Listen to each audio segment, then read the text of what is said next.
East Bengal versus Mohun Bagan super জায়েন্টের মধ্যে যে 10ই March derby ম্যাচের অনিশ্চয়তা ছিল তা কাটতে চলেছে।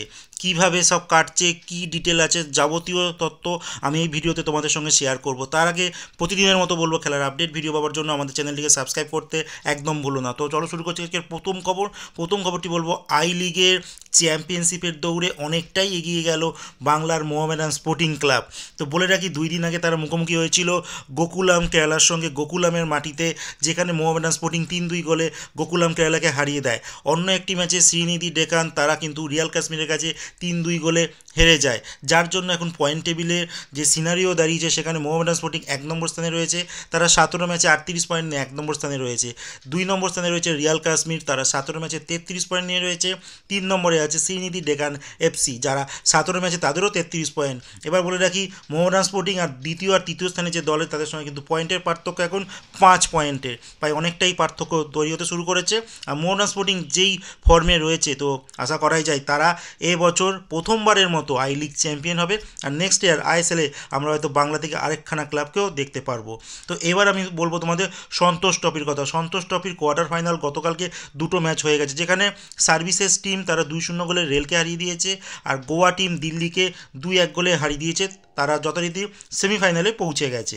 এবার বলবো রিলায়েন্স ইউথ ডেভেলপমেন্ট লিগের কথা, যেখানে ইস্ট বেঙ্গল টিম তারা প্রথম ম্যাচে উড়িষ্যা এফসিকে 2-1 গোলে হারিয়ে দেয়, আর মোহনবাগান সুপার জায়েন্ট তারা 2-0 গোলে কালীঘাট মিলন সংঘ ফুটবল ক্লাবকে হারিয়ে দেয়। এবার বলবো ইস্ট বেঙ্গলের সাউল ক্রেসপোর আপডেট। ইস্ট বেঙ্গল টিম এখন ট্র্যাভেল করছে গোয়াতে। গোয়ার সঙ্গে আগামীকাল ম্যাচ রয়েছে, একটা ইম্পর্টেন্ট ম্যাচ, আর সেই ম্যাচের আগেই কোচ ইতিমধ্যেই জানিয়ে দিয়েছে তারা কিন্তু ফুল স্কোয়াড টিম নিয়েই নামাতে চলেছে।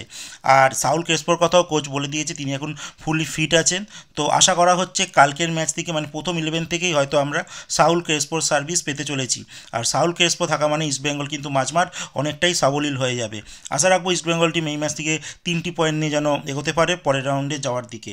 তো এবার আমি তোমাদের যে আপডেটটি দেবো, 10ই মার্চ যে বড় ম্যাচ আছে east Bengal FC versus Mohun Bagan super জায়েন্টের মধ্যে, সেই ম্যাচে অনিশ্চয়তার জট কিন্তু কাটতে চলেছে। আর প্রায় কাটতে চলেছে কেন, মানে কেটেই গেছে।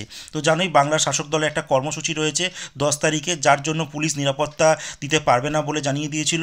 বাট এইবার ইস্টবেঙ্গল কর্তৃপক্ষ তারা একটা আবেদন করে পুলিশকে বলা হয় সময়টা যেন কিছুটা পিছিয়ে দেওয়া হয়, মানে রাত্রি 9টার সময়। তো পুলিশ সেটাতে মান্যতা দিয়ে দেয়। আর ইস্টবেঙ্গল টিম বর্তমানে কিন্তু তারা কর্তৃপক্ষ তারা একটু 8:30টার কথা আগে বলেছিল, বাট পুলিশ রাজি তাতে হয়নি।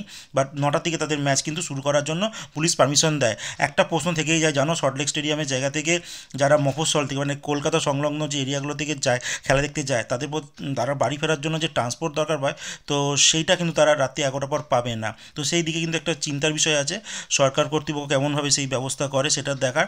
বাট আমরা জানি তার কোনো ফল হয় না, প্রত্যেক সেই একই জায়গায় যায়। তো রাত্রি 11টার সময় ম্যাচ শেষ হবে, তো দেখা যাক কী হয়। বাট আপাতত এটাই বলে রাখি তোমাদেরকে যে 10 তারিখ ডার্বি ম্যাচ ইস্ট বেঙ্গল আর মোহনবাগান সুপার জায়েন্টের মধ্যে ম্যাচ কিন্তু হচ্ছে।